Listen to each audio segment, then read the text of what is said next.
গ্রামে ২টা দিন কাটিয়ে এই তো বাড়িতে চলে আসছি। আসসালামু আলাইকুম। আজকেও আমি আমার নতুন আরও একটা ভিডিও নিয়ে আপনাদের সামনে চলে আসলাম। তো আজকের ভিডিওটা এই তো সকালের নাস্তার থেকেই শুরু করছি। তো সকালের নাস্তায় রুটি বানিয়েছি আর সেই সঙ্গে ডিম ভেজে নিয়েছিলাম আর চা করেছিলাম।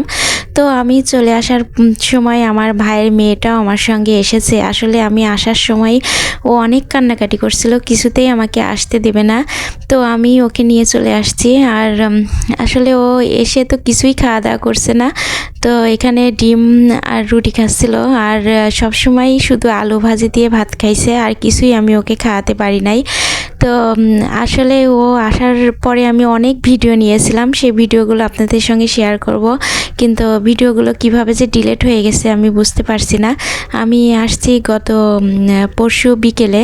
তো কালকে সারা দিনটা ও আমার সঙ্গে ছিল, কিন্তু রাত 12টার পর থেকে এতটাই কান্নাকাটি করছিল যে চলে যাবে, তখন তো আর সম্ভব না ওকে পাঠানো।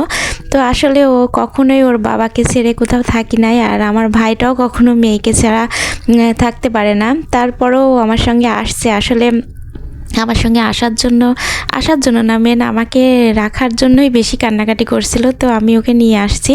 তো দেখলাম আসার পরে একটা দিন আমার সঙ্গে থাকলো, রাত্রের থেকে এত কান্নাকাটি যে চলে যাবে। তো সকালে আমার চাচাতো ভাইকে পাঠাই দিয়েছিল, তার সঙ্গেই চলে গেছে।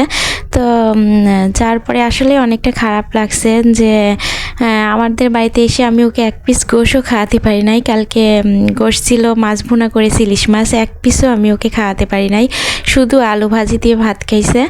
তো আসলে মানে একটা রক্তের টান যে আমি চলে আসছি, সেজন্যই কিন্তু আমার সঙ্গে আসছে, আমাকে রাখতে পারি নাই বলেই আসছে। তাছাড়া কিন্তু ও কোথাও যায় না, ওর আব্বুকে ছাড়াও থাকতে পারে না। তো ও ছিল তখনই আমি মাংস ভিজিয়েছিলাম, যে ভাবলাম যে ওকে আমি বিকেলে পাঠাই দেব, কিন্তু কিছুতেই আমি রাখতে পারলাম না। আর হয়তো আমি এগুলো রান্না করলেও ও এক পিসও খেত না, কারণ মাংস মাছ এগুলো একদমই পছন্দ করে না। আলু ভাজি, বেগুনের শাক ভাজি এগুলো পছন্দ করে, এগুলো দিয়েই ভাত খাইছে।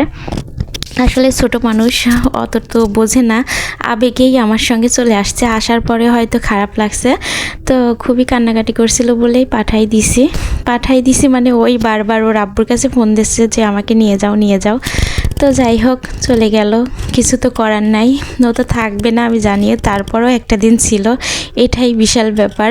তো এই তো এখানে আমার মাংসটাও রান্না হয়ে গেছে, আর গতকালকে ইলিশ মাছ ভুনা করেছিলাম, সেটাই কিছুটা আছে, সেটাই আমি গরম করে নেব।